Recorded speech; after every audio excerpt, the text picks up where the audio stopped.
हमारे साथ योगेश जी हैं, इनसे हम जानेंगे और कुछ बात करेंगे कि क्या क्या समस्या आती है इनको जब ये मज़दूरों के बीच में रहते हैं और मज़दूरों के बीच में जाते हैं, मज़दूरों के लिए काम करते हैं।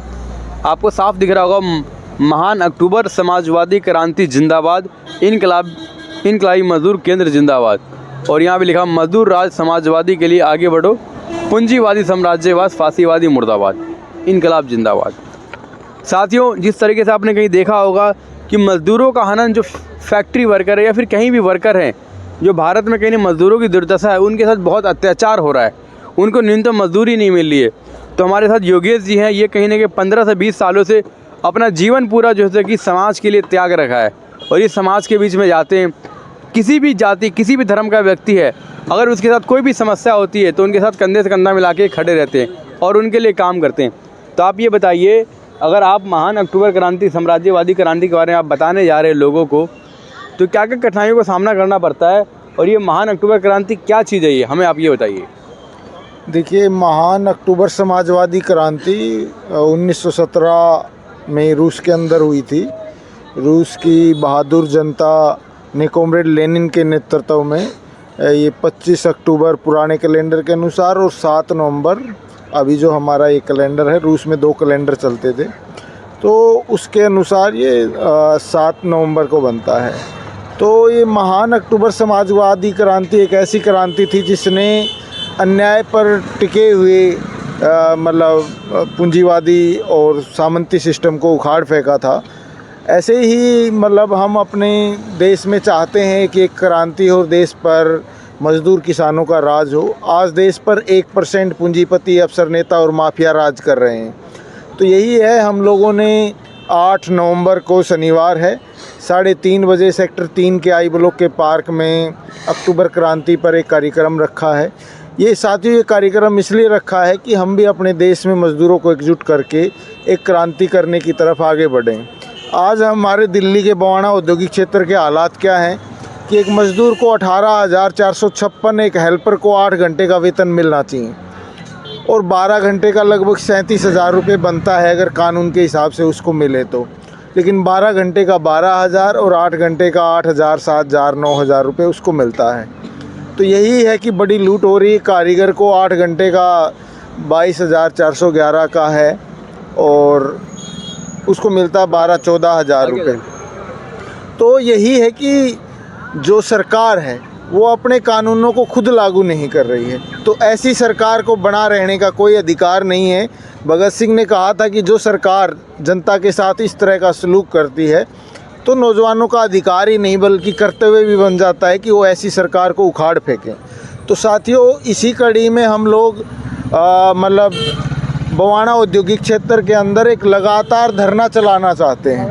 आपकी जो ये न्यूनतम वेतन है, मज़दूरों के साथ जो ज्यादती हो रही है, जो आपकी जो मांग है, वो हर दिन ट्विटर, एक्स के माध्यम से और मेल के माध्यम से हम प्रधानमंत्री, मुख्यमंत्री, श्रम मंत्री, इन तक भेजना चाहते हैं और लगातार एक मूवमेंट, आंदोलन बिल्ड करना चाहते हैं। अगर आप ये चाहते हैं कि आपके पक्ष में एक आंदोलन बिल्ड हो और जो आपके साथ ज्यादती हो रही है उसको मतलब देश दुनिया जाने, सरकार को मजबूर किया जाए कि वो श्रम कानून यहाँ पे लागू करे। मालिकों ने जो नंगा नाच यहाँ बवाना औद्योगिक क्षेत्र के अंदर मचा रखा है, ये इसका पर्दाफाश हो और आप लोगों की जो वेतन है वो कानून के हिसाब से हो, ESI हो, PF हो, तो मतलब जो तमाम कानूनी सुविधाएँ हैं, 10 वर्कर है तो वहाँ ये सारी ESI, PF लागू होना चाहिए। कितनी सैलरी मिलती है आपको? सैलरी कितनी मिलती है? 14,000। कितने घंटे का? 8 घंटे के। इनकी सैलरी कितनी होनी चाहिए? चलो उसको बाद में बात करेंगे। तो मैं यही कहूँगा साथियों से कि आप लोग 8 नवंबर को जो अक्टूबर क्रांति का जो कार्यक्रम किया जा रहा है, आप उसमें आइए सेक्टर 3 के आई ब्लॉक के पार्क में, बवाना औद्योगिक क्षेत्र में, और 3:30 बजे। ये साथियों, ये ज़रूरी है क्योंकि हम देखते हैं कि हम निजी हित के चक्कर में इतना पढ़ के और हम लोग, हमारे साथ जो गलत हो रहा है उसके खिलाफ भी आवाज़ नहीं उठा रहे हैं। तो कहीं ना कहीं हम अपने खुदगर्जी के कारण और सेल्फ, हमारी जो मतलब सोच है वो बहुत ज़्यादा स्वार्थी बन गई है। हम एक दूसरे मज़दूर का दुख दर्द नहीं देख रहे हैं और मतलब रोना रोते हैं कि मज़दूर मजबूर है। जब मजदूरों ने 8 घंटे कार्य दिवस की लड़ाई लड़ी तो 14, 16, 18, 20 घंटे काम करवाया जाता था। ज़्यादातर लोग अनपढ़ होते थे, उनके पास कोई सोशल मीडिया नहीं था, तब भी उन्होंने एकजुट होकर लड़ाई लड़ी और काम के घंटे 8 करवाने के लिए संघर्ष किया। आज तो काफ़ी सुविधाएं हैं, आप कहीं नहीं जा सकते तो अपनी जो बात को छुट्टी वाले दिन एकजुट करके उसको हाईलाइट कर सकते हैं। अगर कोई भी चीज़ ट्विटर या अभी जो एक्स हो गया है इस पे एक पोस्ट किया जाए और लाख मजदूर एक साथ उसको अगर रीट्वीट करें तो ये चीज़ हाईलाइट हो जाएगी कि बवाना में हो क्या रहा है। तो हम एकता बना के वो हर चीज़ कर सकते हैं। छुट्टी वाले दिन हम आंदोलन कर सकते हैं। हम ये नहीं कह रहे आप काम छोड़ के कीजिए, ठीक है, क्योंकि बड़ी हड़ताल मजदूर तो सीधा ही बोलता है काम बंद हो जाए तो ये हो जाएगा, लेकिन काम बंद करने के लिए आपके अंदर कितनी ताकत होनी चाहिए, कितनी एकता होनी चाहिए, आपकी 2 महीने की हड़ताल करने की कम से कम तैयारी होनी चाहिए।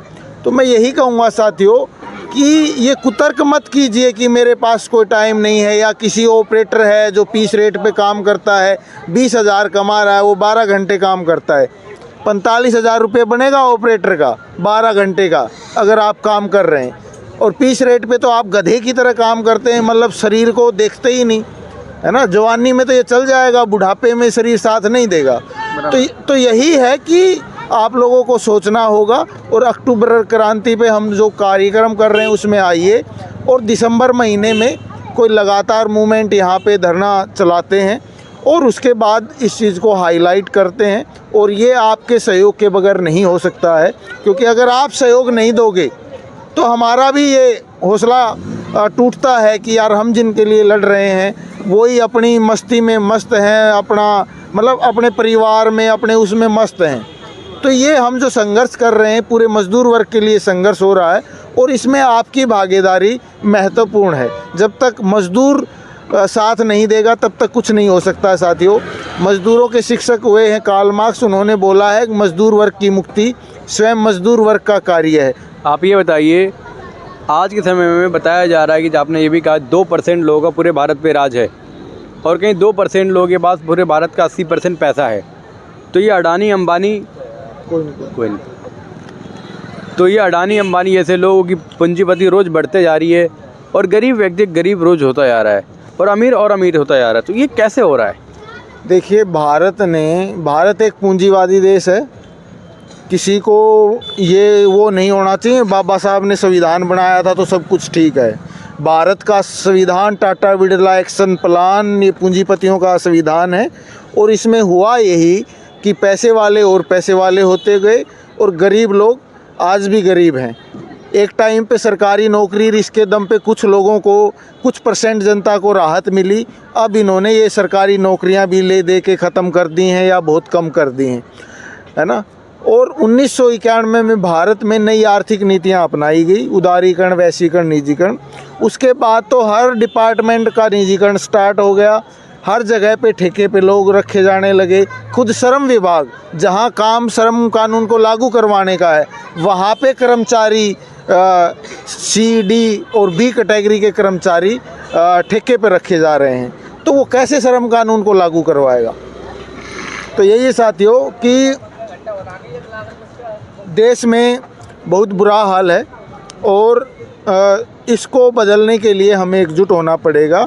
और अगर आगे हम एकजुट नहीं हुए तो आगे ये खाई और बढ़ती जाएगी, और देश की जनता को, जैसे अभी तो कुछ खेती के दम पे कुछ लोग थोड़ा बहुत सांस ले पा रहे हैं, लेकिन आगे चल के खेती पर भी पूंजीपतियों का जो हक है वो हो जाएगा। वो धीरे धीरे अब पैसे के दम पे आपसे ज़मीनें ले लेंगे, आपको मजबूर कर देंगे, और मतलब वो खेती भी उनके पास चली जाएगी।